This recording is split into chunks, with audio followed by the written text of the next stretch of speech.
अब Xi Jinping का यह कहना, इसका मतलब क्या है? इसका मतलब है कि वो अपने आप को अमेरिका वाले पेडेस्टल पर, अमेरिका वाले जो कहा जाए एक स्टेप पर रखकर उनसे from the power of strength बात कर रहे हैं। सैन फ्रांसिस्को में बाइडेन और जिनपिंग के बीच तमाम बातें हुई, कई मुद्दों पर बातें हुई। जो खबर हमने आपको बताई, अब आपको जो खबर दिखाने वाले हैं, आपने वो पहले कभी नहीं देखी होगी। पहली बार दुनिया के 2 सुपर पावर देशों के नेता अपनी कारों पर बात करते दिखे, वो भी बेहद हल्के फुल्के माहौल में। वो बातचीत कैमरे में भी कैद हो गई, जो अब चर्चा में, खासतौर से तब जब औपचारिक बात खत्म होने के बाद बाइडेन जिनपिंग को विदा करने बाहर आए। Beautiful vehicle. 啊，这车好漂对，亮啊！我们红旗车，国产，来看看。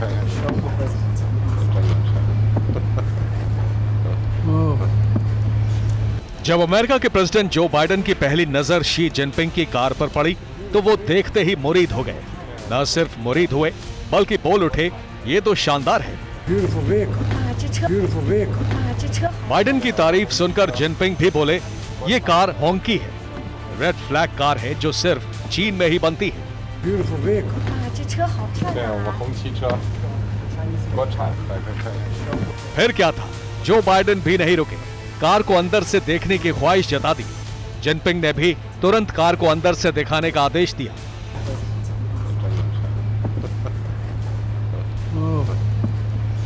दरअसल जिनपिंग चीन में बनी इस होंग की कार से ही चलते हैं। जब जिनपिंग बाइडेन से मिलने गए तब भी उनकी ये कार साथ गई, क्योंकि ये उनकी आधिकारिक कार है, जिसे देखकर बाइडेन तारीफ किए बिना नहीं रह सके। 对，我们红旗车。 लेकिन बाइडेन ने न सिर्फ होंग की कार की तारीफ की, बल्कि जिनपिंग को अपनी दमदार कार के बारे में भी बताया।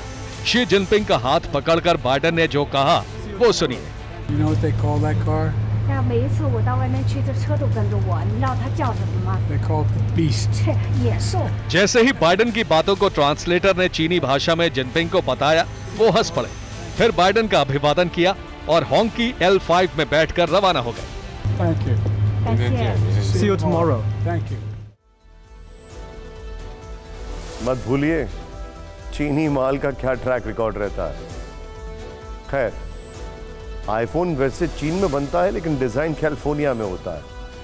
अब आप सोच रहे होंगे कि बाइडेन जिस कार के मुरीद बने उसकी खासियत क्या है और क्यों बाइडेन जिनपिंग को अपनी कार के बारे में बताते हैं।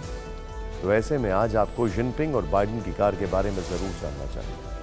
जिनपिंग के लिए बनाई जाने वाली होंग की L5 कार किसी दूसरे देश में नहीं बेची जाती, ना ही चीन के आम नागरिक इसे खरीद सकते हैं।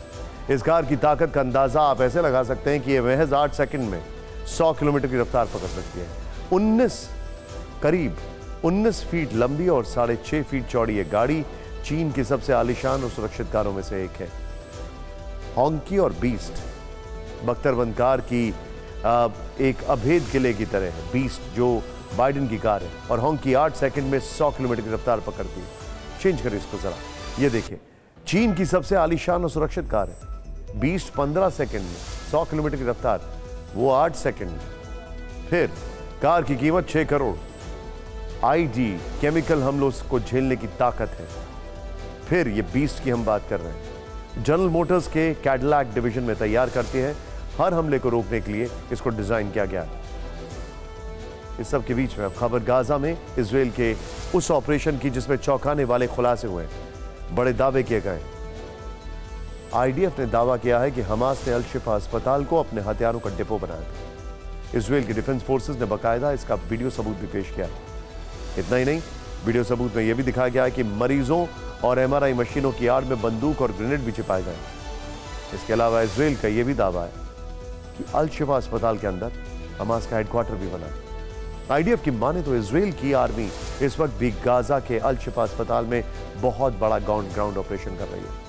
हम आपको इजराइल के ये दावे, वीडियो सबूत सब दिखाएंगे, लेकिन पहले वो वीडियो दिखाते हैं जिससे हमास ने बतौर सबूत पेश किया, जिसमें दावा किया गया है कि जो हथियार गाजा के अल शिफा अस्पताल में मिले उन्हें पहले इजराइल की डिफेंस फोर्सेस ने रखा।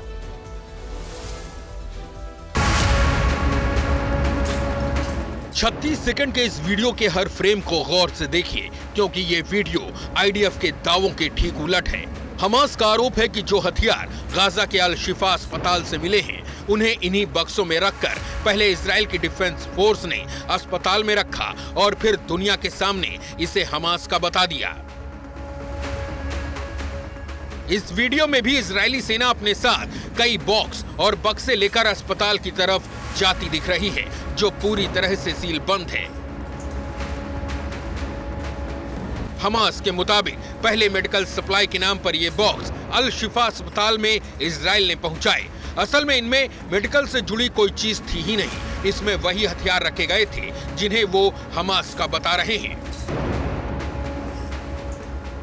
इस वक्त आप वो बॉक्स और वो सामान भी देख रहे हैं और वो हथियार भी जिसे हमास का बताया जा रहा है। अब दोनों वीडियो सबूत सामने हैं। सच क्या है ये शायद अभी ना पता चले, लेकिन हमास के इस दावे ने इजराइल को कटघरे में जरूर खड़ा कर दिया है।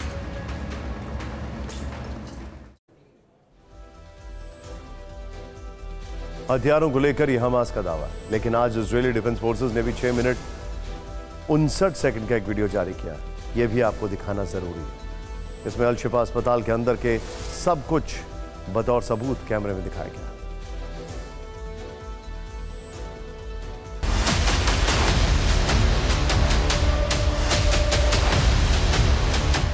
सौ से अधिक ग्रेनेड, मोर्टार शेल और AK-47, मेडिकल किट में हथियार, MRI मशीन के पीछे हथियार, शाफ्ट में हथियार, bullet proof jacket, military kit और कम्युनिकेशन सिस्टम। आईडीएफ ने खुद एक वीडियो जारी करके अल शिफा से मिले सारे सबूतों को सामने रखा, जिससे यह साबित किया गया कि अल शिफा एक अस्पताल नहीं बल्कि मौत का अड्डा था। हालांकि इसकी शुरुआत हुई अल शिफा में अंदर घुसने से। In the Shifa hospital, as you can see from the sign behind me, and all of the evidence that we have found just now in this building of the Shifa. अस्पताल में अंदर जाते ही जोनाथन सीधे MRI कमरे में गए। वहां machine के पीछे हथियारों का जखीरा देखा। We're now, as you can see, in an MRI room. I don't know when this was used the last time, and if you follow me behind the MRI machine, I'll show you what our troops exposed just minutes ago. What you will be able to see is military equipment. There is an AK-47, there are cartridges, ammo, there are grenades in here, of course uniform, and all of this was hidden very conveniently, secretly behind the MRI machine. जिस machine के पीछे ये हथियार मिले, उसी machine के पास एक और बैग मिला। उसमें क्या मिला ये देखिए। MRI department, we found another grab bag. It's empty because we emptied it and cleared it so that we could use and see it. So this is where we found it, and here are the contents of the bag. The contents of the bag are full military kit for one Hamas terrorist. A live grenade, ammunition, fighting vest with insignia, boots, and of course uniforms, and last but not least, standard AK-47. Jonathan का दावा है कि न सिर्फ MRI कमरे में बल्कि अस्पताल के कई हिस्सों से भी हथियार मिले। And when our troops opened this closet here, which is in the main part of the clinic, this is what they found. These weapons have absolutely no business being inside a hospital. अब सवाल ये खड़ा होता है कि जहां जिंदगियां बांटी जाती हैं, उस अस्पताल में इन खतरनाक हथियारों का क्या काम है? ये 100% साबित करना इजराइल के लिए आसान नहीं होगा। गाजा युद्ध पर एक तरफ अमेरिका उबल रहा है, दूसरी तरफ FBI डायरेक्टर क्रिस्टोफर ए रे को हमास जैसे हमलों का डर लग रहा है। न्यूयॉर्क टाइम्स की रिपोर्ट के मुताबिक FBI डायरेक्टर ने होमलैंड सिक्योरिटी हाउस कमेटी को जानकारी दी है कि एजेंसी 7 अक्टूबर को हुए हमास के हमले की जांच कर रही है। हमास से जुड़े लोगों के और उसके फाइनेंशियल सपोर्ट सिस्टम की जांच की जा रही है। FBI डायरेक्टर ने कहा कि इस भावना को खारिज नहीं किया जा सकता है कि हमास या कोई और संगठन मौजूदा संघर्ष का फायदा उठाकर हमारी धरती पर भी हमले कर सकता है। FBI डायरेक्टर का डर इसलिए भी बढ़ गया है क्योंकि अमेरिका के अंदर ही गाजा युद्ध को लेकर लोगों में नाराजगी बढ़ती जा रही है। वो अपने मुल्क में ही 2 धड़ों में बंट गए।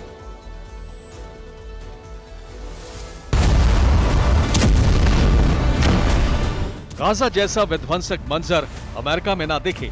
अमेरिकी खुफिया एजेंसी FBI इसे लेकर सतर्क है। ऐसे खतरे से निपटने के लिए FBI हमास के हमले, हमास से जुड़े लोगों और उसके फाइनेंशियल सिस्टम की जांच में जुटी है। FBI निदेशक क्रिस्टोफर ए रे ने कहा है कि हमारे पास ऐसे कई सुराग हैं जो हमास, चरमपंथ और उसकी भर्ती से जुड़े हैं। हम हर सुराग को गंभीरता से लेते हुए जांच कर रहे हैं। हम इस संभावना को खारिज नहीं कर सकते कि संघर्ष का फायदा उठाते हुए हमास या कोई और विदेशी संगठन हमारी धरती पर हमला कर सकता है। FBI डायरेक्टर के बयान से एजेंसी के बाकी अधिकारियों के बीच चिंता बढ़ गई है कि अमेरिका पर भी 7 अक्टूबर जैसे हमले का खतरा है। 7 अक्टूबर के बाद यूएस हमास को कितना बड़ा खतरा मान रहा है, अंदाजा इस बात से लगाया जा सकता है कि व्हाइट हाउस की 2022 की नेशनल सिक्योरिटी स्ट्रैटेजी में ISIS अल-कायदा का जिक्र था, लेकिन हमास का कोई जिक्र नहीं किया गया था। इस बार FBI डायरेक्टर ने हिजबुल्लाह, इस्लामिक स्टेट और अल-कायदा का नाम लेते हुए कहा है कि हमने कई खूंखार विदेशी आतंकी संगठनों को अमेरिका के खिलाफ हमले का आह्वान करते देखा है। FBI डायरेक्टर का डर इसलिए भी है क्योंकि गाजा युद्ध पर अमेरिका में भी आक्रोश बढ़ रहा है। आक्रोश का ये लेवल इतना न बढ़ जाए कि किसी बर्बर हमले की शक्ल अख्तियार कर ले।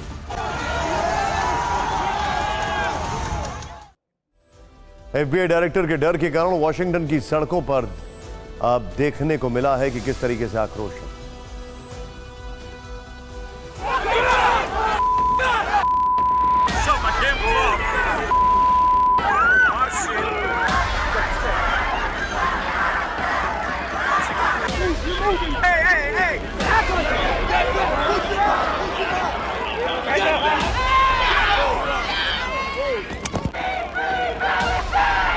Free Palestine! Ceasefire now!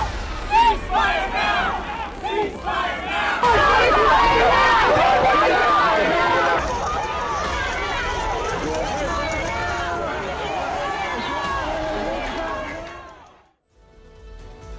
गौर करने वाली बात यह है कि एक प्रोटेस्ट हुआ तो था गाजा के खिलाफ, जो गाजा में चल रहा है, लेकिन जब यह हिंसक हो गया तो इसमें 6 सिक्योरिटी फोर्सेस के ऑफिसर्स जो भी हैं वो भी घायल हो गए।